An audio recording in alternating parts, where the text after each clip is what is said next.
Item ಯಾವುದೇ ಇರಲಿ try ಮಾಡಿ ಆಚಿ ಚಿಕನ್ ಮಸಾಲಾ. ಆಚಿ ಚಿಕನ್ ಮಸಾಲಾ. ಜೆಡಿಎಸ್ ಮತ್ತು ಬಿಜೆಪಿ ಪಾಳೆಯದಲ್ಲಿ ಅಸಮಾಧಾನ ಶುರುವಾಯ್ತಾ ಅನ್ನೋದು ಪ್ರಶ್ನೆ ಆಗ್ತಾ ಇದೆ. ಕಾರಣ ಎಚ್ ಡಿ ದೇವೇಗೌಡರಿಗೆ ಮಾಜಿ ಪ್ರಧಾನಿಗಳಿಗೆ ರಾಜ್ಯಸಭೆಯಲ್ಲಿ ಟಿಕೆಟ್ ಕೊಡಬಹುದಾಗಿತ್ತು. ಆ ಟಿಕೆಟ್ ಕೈ ತಪ್ಪಿದ್ದಕ್ಕೆ ಈ ಬೇಸರ, ಅಸಮಾಧಾನ ದೋಸ್ತಿ ಪಾಳೆಯದಲ್ಲಿ ಬಿರುಕು ಮೂಡಿದೆಯಾ ಅನ್ನೋದು ಪ್ರಶ್ನೆ ಆಗ್ತಾ ಇದೆ.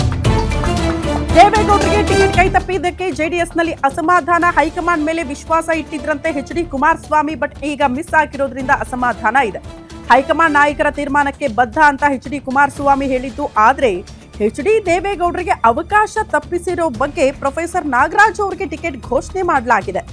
ಹೀಗಾಗಿ ಮೈತ್ರಿಯಲ್ಲಿ ಮತ್ತೆ ಮುನ್ನೆಲೆಗೆ ಬರ್ತಾ ಇದೆ ಅಸಮಾಧಾನ.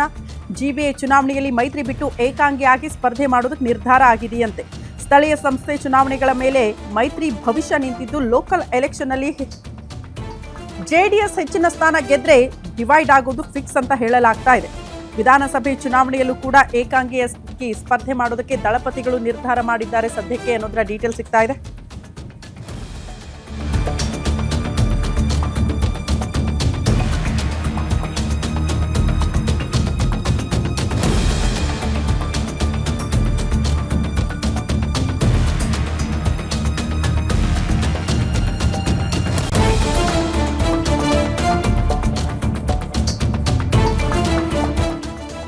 ಬಿಜೆಪಿ ಜೆಡಿಎಸ್ ಪಾಳ್ಯದಲ್ಲಿ ಅಸಮಾಧಾನ, ಬಿರುಕು ಶುರುವಾಗಿದೆಯಾ ಅನ್ನೋದು ಪ್ರಶ್ನೆ. ಕಾರಣ ರಾಜ್ಯಸಭೆ ಟಿಕೆಟ್ ಕೊಡಬಹುದಾಗಿತ್ತು ಮಾಜಿ ಪ್ರಧಾನಿ ಎಚ್ ಡಿ ದೇವೇಗೌಡರಿಗೆ. ಕೊನೆಯ ಕ್ಷಣದ ತನಕ ನಾಮಪತ್ರ ಸಲ್ಲಿಕೆಗೆ ಕೊನೆಯ ದಿನ ನಿನ್ನೆ ಆಗಿತ್ತು. ಬಟ್ ನಿನ್ನೆ ತನಕ ಕೂಡ ಜೆಡಿಎಸ್ ಪಾಳ್ಯದಲ್ಲಿ ಒಂದು ಅವಕಾಶ ಸಿಗಬಹುದು ಅಂತ ಹೇಳಲಾಗ್ತಾ ಇತ್ತು. ಬಟ್ ಕೊನೆ ಕ್ಷಣದಲ್ಲಿ ರಾತ್ರೋರಾತ್ರಿ ಅಚ್ಚರಿ ಅನ್ನೋ ರೀತಿಯಲ್ಲಿ ಬೇರೆಯವರಿಗೆ ಟಿಕೆಟ್ ಅನೌನ್ಸ್ ಆಗಿರೋದಕ್ಕೆ ಆಬ್ವಿಯಸ್ಲಿ ಜೆಡಿಎಸ್ ಪಾಳ್ಯದಲ್ಲಿ ಅಸಮಾಧಾನ ಇದೆ.